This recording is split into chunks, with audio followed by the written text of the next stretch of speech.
Come on, Tilly. Good morning, and welcome to A Walk with Tilly on another beautiful summer's day. Again, disconcertingly beautiful because it's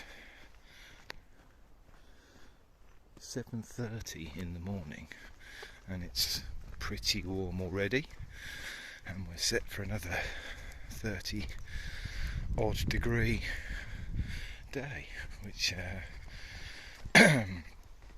is, well, exceptional. Pleasant in one respect, but really alarming in other regards. We've now entered drought conditions in the UK, which is certainly not without precedent. That's happened before, but they seem to be reaching ever further back in the statistics books for comparable data on how long, on how hot and how long without rain we have been. If this is an example of what is to come, then yeah, it's concerning. There's going to be an awful lot of consequences, even to this level of heat during the summer in the UK. If this is repeated on an annual basis, there will be very definite consequences. Firstly, we don't have the infrastructure within the UK to be able to cope with long periods of drought, it appears. I guess that's a political question because of the structuring of our utilities, particularly the water companies, and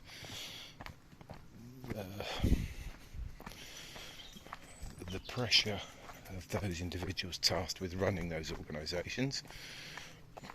Is their first duty of responsibility would be to their shareholder, and probably the second to their employees. And unless you have government intervention, come on, Till, good girl, Tilly, good girl, come on, cutie. Unless you have government intervention in the form of regulation that is incredibly strict, that sets targets on the amount of investment that is required, then you are going to have pressure to produce returns for shareholders at the expense of investment in long-term infrastructure. And if you consider that as a group, the customer, or the utility payer, the payer of the bill, really requires more than just a return for the shareholders. They are looking for a service level and a resilience to that service that would allow them to not experience water shortages and to be able to maintain supply in all circumstances. Then there is a level of investment required that is not being carried out. It's concerning. So in the UK, we know as a society categorically that there is going to be climate change, that the temperature is rising and is going to continue to rise. Therefore there will be longer, more regular shortfalls of water. There will be extremes. The extremes of weather will increase, so there will be flooding, and that needs to be built into the infrastructure to be able to cope with that. And there will be long dry periods. Come on, Tilly. And unless you make the effort to actually put the investment into those things, then there isn't going to be the resilience in the supply there. It's as simple as that. Come on, Tilly. So An example might be the fact that in the UK there have been no new reservoirs built for decades. None. Well, that's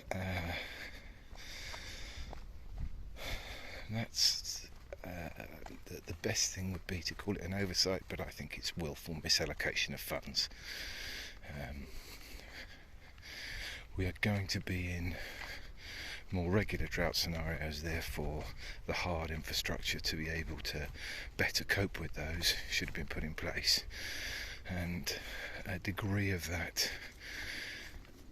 expense should have come out of the bottom line of profits for longer term planning. But the problem is when utilities they're not like your phone, they're not like your car. The only government regulation I want in those respects is safety, and to make sure that the people who actually produce those items aren't exploited. Competition in every other respect is perfect. That's a far more, the innovation that's required in those areas, brilliant. That's what you need. That's where private enterprise excels. When you are effectively selling a utility to the grid, such as water, supplying water, gas, electricity, the product you're supplying, the standards will be uniform. Therefore, there isn't it's a monopoly. There isn't you may buy your electricity from any one of a number of different suppliers, but it's a semantic. It's not an actual, they're not building new infrastructure to come and supply you with something more cost effectively. So it's not like if you use one electricity brand over another, they are turning around and saying, yeah, we've built 14 new wind farms and you can buy this electricity at this rate because they're more efficient than existing wind farms or gas power stations or nuclear power stations, or we've developed a new nuclear power station and the cost to the customer is this, therefore it's this much cheaper. No, it goes into a grid and a wholesale cost is applied to it, and all the power companies do is fight round the margins for booking chunks of that supply years in advance. It's a financial vehicle. They're financial vehicles, nothing more, nothing less, with all the costs that are associated with those. It's not a benefit to the customer. There is no return to the customer. You could say, well, at least they're competing with each other, so the market's ensuring that there's always tough, stiff competition. But there doesn't need to be any competition. You're just building in a load of cost and expense to that. Why do you need competition in the sales team? Because that's essentially what the competition's in. It would be different if you had private companies producing the wind farms, and or the wind farms, or the solar farms, or the gas power stations, and they're all competing with each other to develop that technology and produce a supply. Well, that certainly should be given room. Private enterprise has room there, needs room there. It needs room there. That's the development you do want. It's a efficient method of improving the efficiency of those different generating systems. But the actual grid and supply, I don't really see why that shouldn't be taken, why that's left in the hands of a profit-making organisation. I don't think there is any in the modern age. I don't really understand where the return is from competition when they're not. Who's competing with the national grid? There isn't anyone. It's a bit like rail services. You sell a franchise, you put a franchise out for a train service to run Anglian Railways, for example, and Network Rail run all the tracks and supply that, and Anglian just effectively put the trains on those tracks and they bid for a franchise. But I don't really see where the element of competition is, and certainly if they get it wrong, there's not just no penalisation, they get paid to keep that service running. That's not a benefit to the user or the taxpayer who's subsidising it. And unless these fundamental questions are actually addressed and the answers put in place as to how you're going to deal with this, you're going to have a continued problem of essentially a significant amount of the returns of such investments being removed and given to the capital who are investing in it, which, why not make that capital that the society as a whole invests in it? I don't know, for example, in France, where the power companies have a significant percentage owned by the government, and they're in a position where they've been able to say that during this period of unstable prices and upward price pressure, they're going to protect the consumer at the expense of the company, and they will use government support to do that.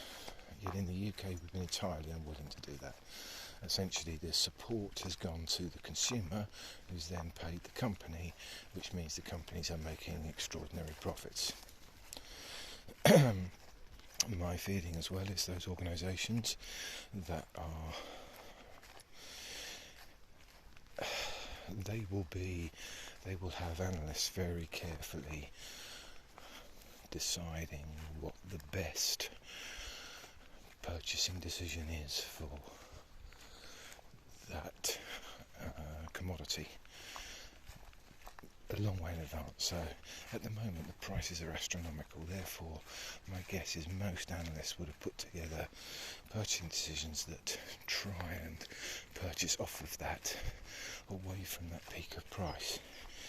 Yet I don't think so. For example, most of the gas that's being used now for electricity generation was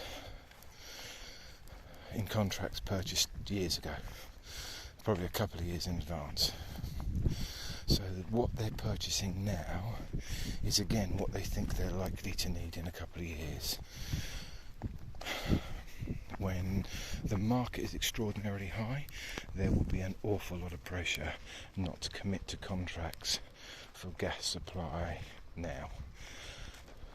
Every method in the book for trying to kick those commitments down the road and keep them to an absolute minimum will be in place.